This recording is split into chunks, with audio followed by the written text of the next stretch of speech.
జై జై, నాన్నకు జై జై, బంగారు భారత భూమికి జై జై, చదువులు చెప్పే గురువుకి జై జై, అన్నం పెట్టే రైతుకు జై జై.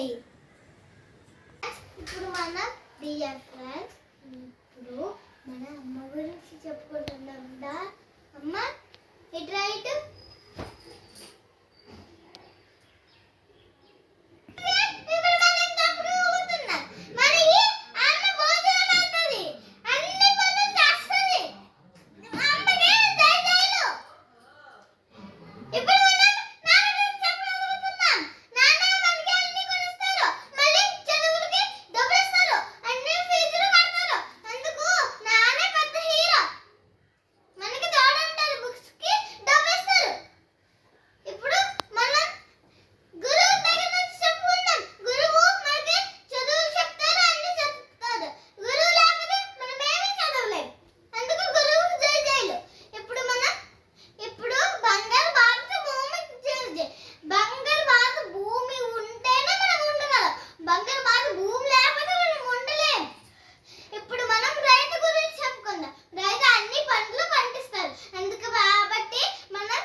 Please subscribe my